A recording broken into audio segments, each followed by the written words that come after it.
Am I the a-hole for leaving my house and leaving my mother and 4 siblings homeless? I, female, just turned 18 last week, live with my mother and 4 siblings. Ages ranged 5 to 12, all different fathers. I've had a part-time job since I was 14, and was forced to watch the kids from a young age because my mother was either working or pregnant. She has no education, works whatever job she can find, and, well, she's an ignorant woman who never learns that having more children than you can feed is a terrible decision. And yes, termination is legal here, so it was her decision to keep them. I'm the only one with a relationship with my father. He never wanted children, but he's responsible enough to pay child support. This money is the family main income, and my mother uses it to pay for rent and utilities, and like half the groceries. I have a good relationship with my father, so he also covers my medical and educational expenses. On my birthday, he told me he'd like to keep supporting me by paying for my university, and also asked if I'd be willing to live alone. He never liked the idea of my mother spending the money that was supposed to be only for me with all my siblings. I was delighted with the idea, as I've wanted to move out for a long time, as I hate my living situation and sharing with kids, and I don't get along with my siblings at all. When I told my mother I'm moving out, she saw red and called me an ungrateful brat. She tried to blame me for leaving them homeless. They'd be unable to pay rent by next month as my mother has no savings, and told me I should keep living with them because I should care about my siblings. I yelled at her that I've all lived off my father's money for 18 years, and that was enough. I don't want any contact with her anymore, and even less with those kids I don't even want to call my siblings. My friends are split about if I'm the a-hole. Some of them believe I should keep leeching off my father for the sake of my siblings. But honestly, I couldn't care less about them. I don't want to see my mother learn her lesson. And now for the top comments. That's an ugly situation. But no, not the a-hole. Your mom needs to be responsible and provide for her kids, not you. Her and the other fathers as well. Why the heck isn't she collecting child support for the other kids as well? Not to mention Opie's father is no longer required to give money now that Opie's an adult, but was still willing to. But also disgusted with his money being spent on the others as well. So if Opie stayed, they might still lose that money, which means the mom is in the same boat unless she gets Opie to give her all the money she makes from here on out. Not stay home. You are nothing more than a meal ticket and a source of babysitting. I'm a parent, and parents like your mother both enrage and disgust me. Honey, live your life for you. Leave and never look back. I would also make sure that she doesn't get contact information. The minute you start making real money, she'll show up with more kids. Let her hand out asking for you to support her life of stupidity. Congratulations on your freedom. Best of luck at school. This. Move out and cut all contact with those people. You do not owe them anything, and you do not have to keep toxic people in your life. Opie, what your mother is doing to you is called parentification. We see this a lot over r/child-free. It's what happens when idiot adults who should have never been allowed to breed refuse to learn their lesson. Instead of bucking up and taking responsibility for the children they created, the careless parent makes raising and safeguarding younger siblings the job of the oldest, and thus, theoretically, most mature/responsible. It is wrong, it is cruel, and it is child mistreatment. She freaked out because losing you would mean having to step up and be smart for a change. Without the designated pseudo-parent around, the real parent has no choice but to actually do their job. She made those kids, not you. She chose to keep them when options were available. She brought them into a life plagued by scarcity and hardship, mostly as a result of her own poor decisions. So those kids are her problem. Keeping them fed, clothed, and housed should be her burden to shoulder, not yours. Bottom line, not stay home. You're stuck in a quagmire, and it's doing everything it can to suck you down and crush you. If someone with a rope comes along and offers to pull you out, don't waste time worrying about the quicksand. The quicksand is not your concern. Say yes please, grab on with both hands, and don't look back. Next story. Am I the a-hole for telling my former stepmother that she has only herself to blame for me being my dad's favorite? I, 21 female, am technically an affair baby. More like a conceived through revenge baby. My dad, 56 male, married his high school sweetheart. My ex-stepmom, 56 female, because she was pregnant with a child that he thought was his, but was actually his former best friend's child. The second child was fathered by someone else. He raised my step-siblings, Amy, 36 female, and Ken, 33 male, thinking that they were his for years, until Ken got into an accident. exposing that it was impossible for Ken to have the blood type he did and be my dad's biological child. My dad was furious because he turned down a full ride to college to work 2 jobs because he felt like he needed to support his family. My stepmom begged for forgiveness and told him to think about how devastating the divorce would be to my step-siblings. For 3 weeks, my dad had disappeared without a trace, and no one could get a hold of him. The last thing he said to anyone was in a drunken voicemail that made people fear the worst.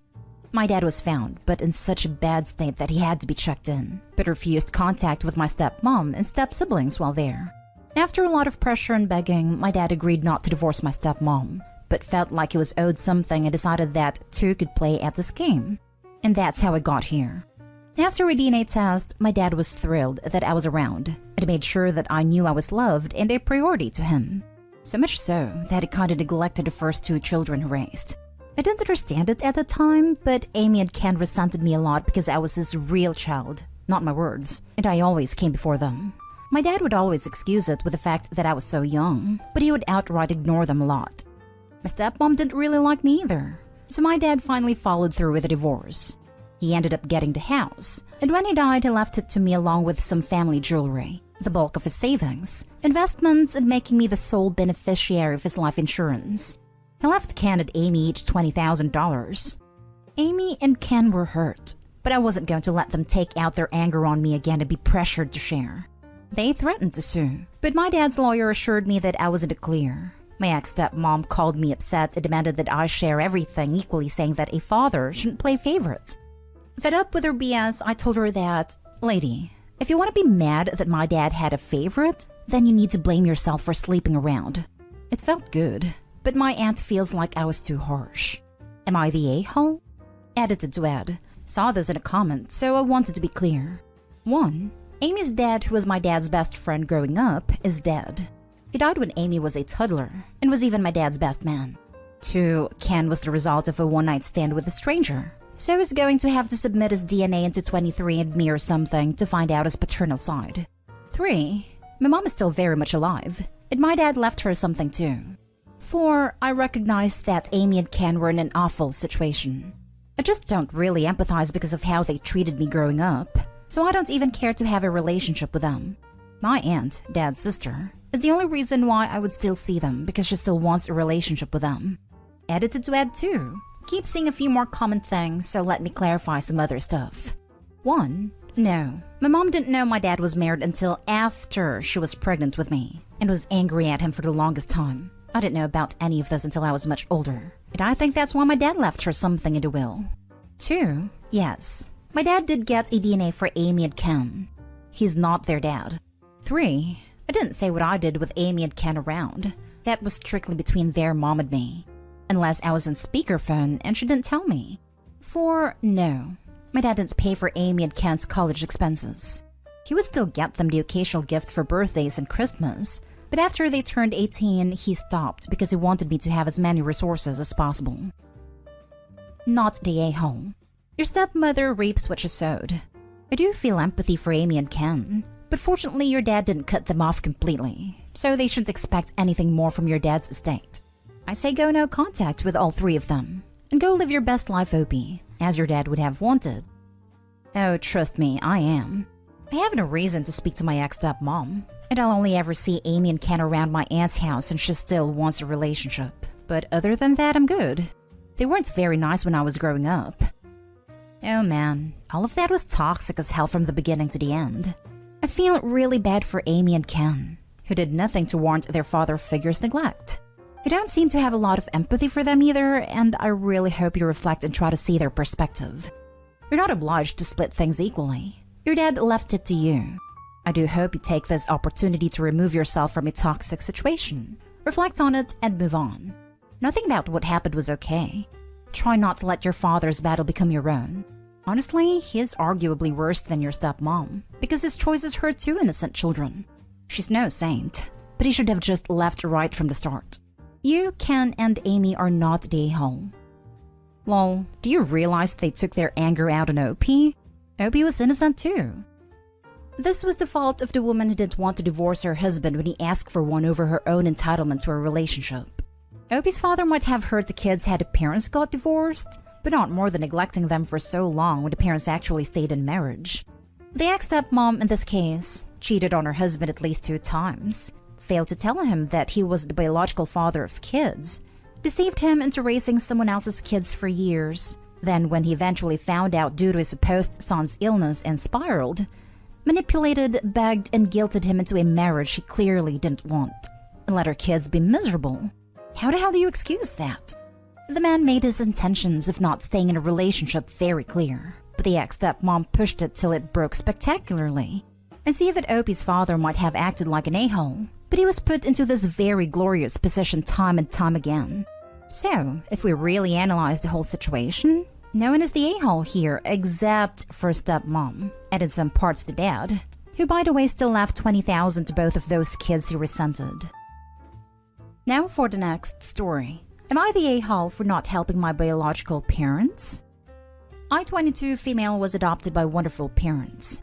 I grew up as an only child and am very close with my adoptive mother and father. I have always wondered why my biological parents gave me up for adoption. I never asked and don't plan on it.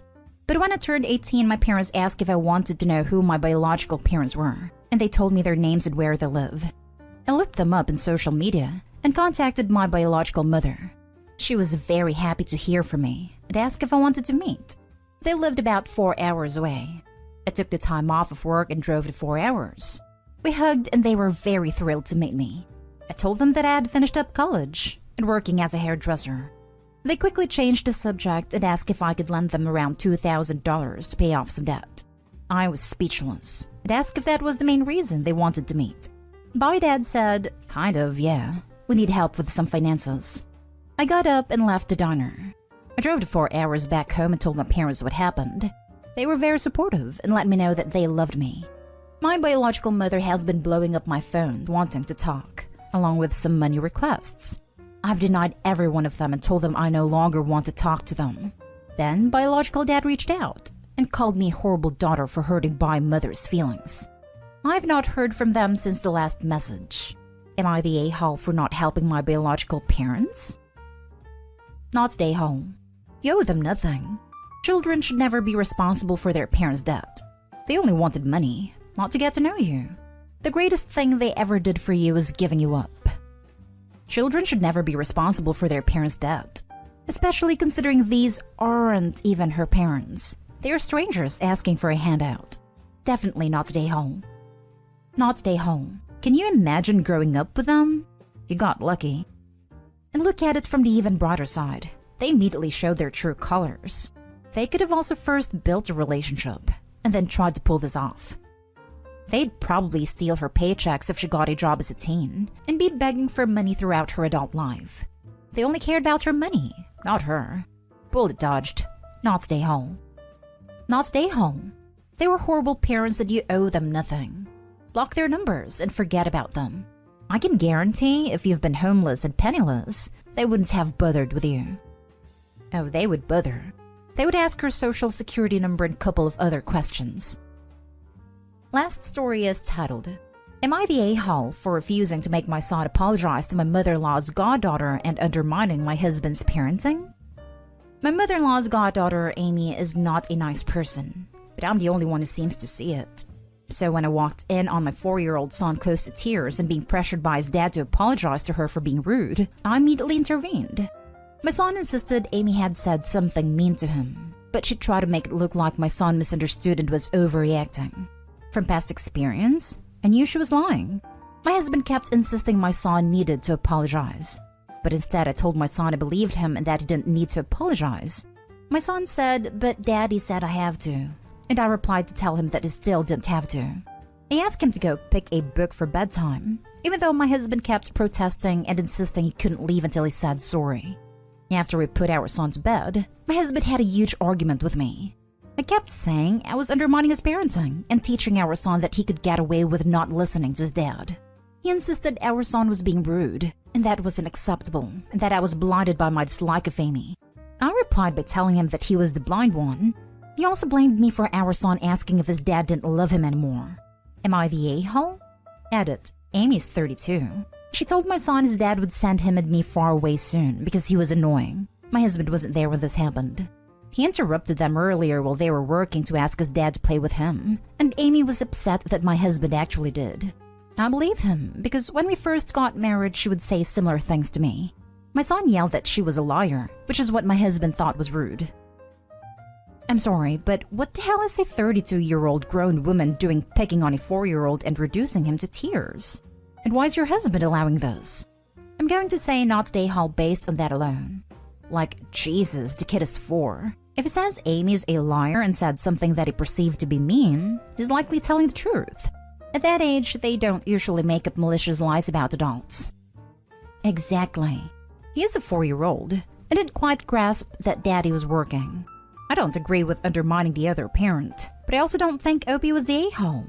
If I was her, I'd be asking her husband why he's okay with a 32-year-old being mean and disrespectful to a young kid and his wife.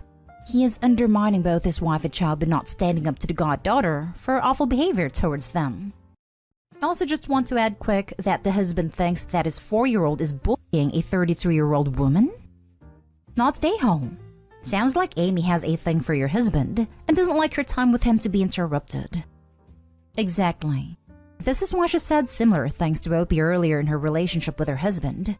I just hope there isn't an affair happening here. Amy is 32. Not stay home. It's important for a child to learn that an adult isn't always right and a child isn't always wrong.